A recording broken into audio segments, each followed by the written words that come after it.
beloved Boss Mike Cervera.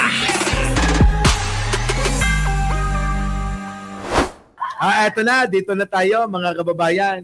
Naku, grabing kapahiyaan ito. Oo. Naku, Diyos ko, abogado ito. Hulaan nyo kung sino.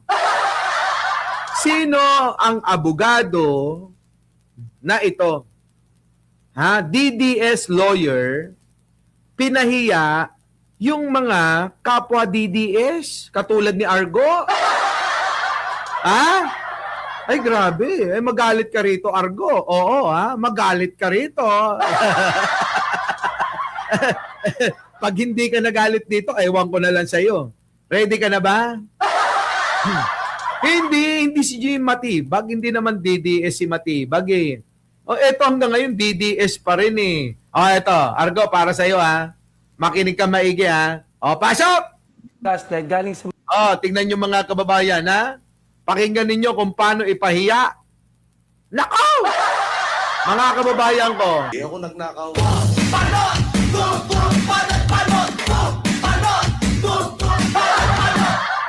Ito na mga kababayan. Argo, pakinggan mo. Kung paano ka nililinlang ng mga sinusuportahan mo. Pakinggan mo Ito na. Yari yung mga DDS dito. Nako, niyari kayo. Sa totoo yung word na gaslight galing sa mga kakamping yan. Really? Yung mga DDS hindi nila alam yung gaslight kasi. Alam mo yung ganon. Mahal na kasi Pag ang sinabi gas kay DDS nag-gaslight kayo, ano yun? Hindi nila alam yun. No, but seriously. Aray! Ayan tingnan nyo. Sabi ni Attorney Claire, Attorney Claire tuloy. Attorney Trixie, aray! Argo? Itanong mo sa kasama mo. Sabi ng DDS lawyer, ito si Chico, Attorney Chico. Di ba? Hindi nyo raw alam ibig sabihin ng gaslight. Sabi ni Attorney Trixie, aray! Di ba? Attorney Trixie, hello, I miss you. Ano? Grabe ito, mga kababayan, no? Sabi ni Attorney Trixie nila, Roy. Sa totoo yung word na gaslight galing sa mga kakamping yan. Yung mga DDS hindi nila alam yung gaslight kasi. Alam mo yung ganon. Mahal na kasi Pag ang sinabi gas kay DDS nag-gaslight kayo, ano yun? Hindi nila alam yun. No, but seriously. Aray! Aray! Ito parang alam nyo mga kababayan, si Attorney Chico mismo, sinabi, mga bobo talaga tong mga DDS, katulad ni Uy, tropa natin to si Argo. Tropa natin. Argo, nandiyan ka pa ba, Argo? Natitake mo to, yung ganyan, sa mga DDS na nandito na nanonood. Natitake nyo yung ganyan-ganyanin kayo? Belen Reyes, ikaw. Oy, Argo, seryoso. Sige na, pangkapi lang. Eto na, Argo, isipin mo, Argo. Kasi kung ako, halimbawa lang kung ako ang DDS, Argo kung ako ang DDS, ay puta, ayoko na. Biruin mo kapwa mo DDS, dinadown ka. Diba? Ganun ang tingin nila sa kapwa nila DDS. Bubo, hindi makaunawa, hindi makaintindi. Kung gaslight lang hindi na nauunawaan, paano pa kaya yung ilang bagay? Diba, mga kababayan? Merong nanonood, mayroong asahan, baka akala mo.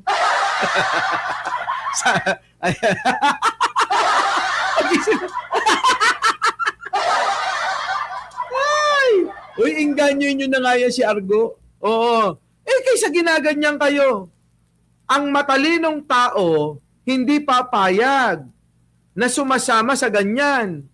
Yung sasabihan ka ng kapwa mo DDS na bobo ka.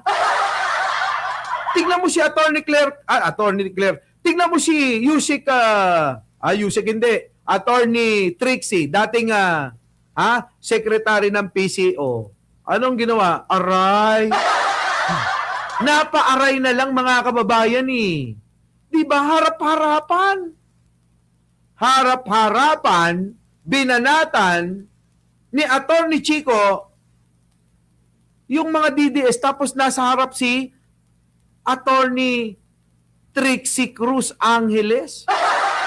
Grabe, no, mga kababayan, no? Tuloy. Sa totoo, yung word na gaslight, galing sa mga kakamping yan. Yan, no? Yung mga DDS, hindi nila alam yung gaslight kasi. Alam mo yung gano'n? Mahal na kasi Pag ang sinabi gas. kay DDS nag-gaslight kayo, ano yun? Gano'n sila. Hindi nila alam yun. No, but seriously. Aray! Aray daw! Billy Joe, aray daw. Naka-timing din sa live mo. Oh, late na kayo. Diba? Oh, Elaine, ano to? Munay Din. Munay Dini. Mga late na kayo, Tamura. Diba no? Nakakahiya. Sa harapan ni Attorney Trixie, ginanon mga kababayan ni Attorney Chico, ano? Kaya yung mga DDS talaga nakakahiya eh, mga kababayan eh. Hindi na ho tayo yung nagsasabi niya na Alicia Duran. Kapwa na nila DDS yan. Kaya ho, mga kababayan, karagdagan dito, nagpagawa ng survey sa UP Diliman, ng kanilang survey ho, bilang presidente, ito ho ang resulta, mga kababayan. Ito patunay, mga kababayan, na ayan, nakita nyo, Presidential Election Survey Result, kahapon, mga kababayan, kahapon yan 2028 June 26, 2026. UP Diliman, Quezon City. Survey ito sa UP. Sino nangunguna? Si Nanay Lenny. Pumapangalawa, si Nanay Risa. Si Sara, walang bumoto kahit isa. Nakita nyo? Walang bumoto kahit isa. Mga kababayan, ano ibig sabihin? Ano ibig sabihin?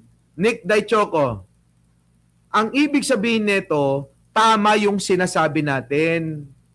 Na na ang mga naniniwala lang kay Sara Duterte ay yung mga mga class E pinakamababa.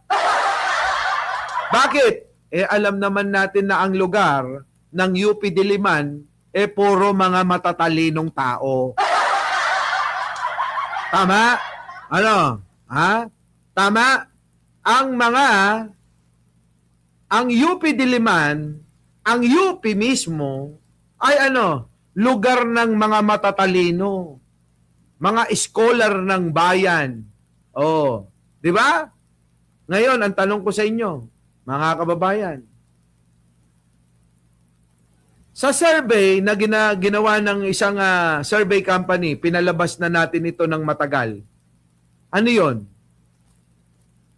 Ang mga naniniwala kasi kay Sara, dominante na naniniwala kay Sara, yung pong mga mahihina ang kokote.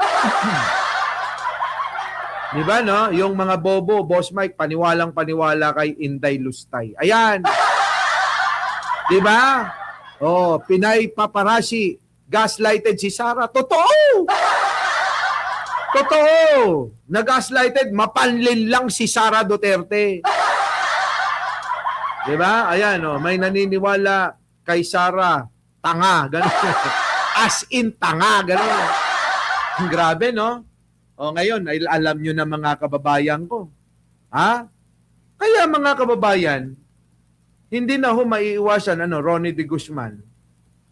Argo, no?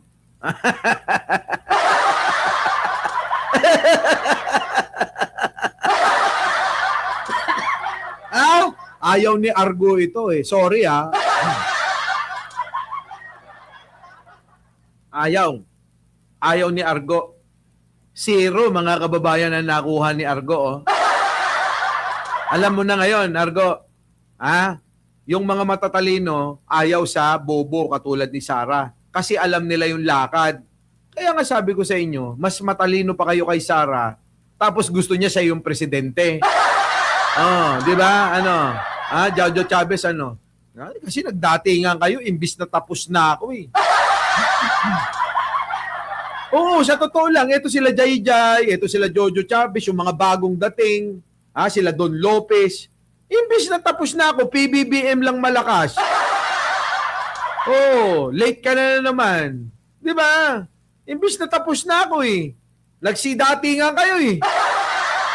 Ayan tuloy, na-extend tuloy. Our beloved Boss Mike Cervera.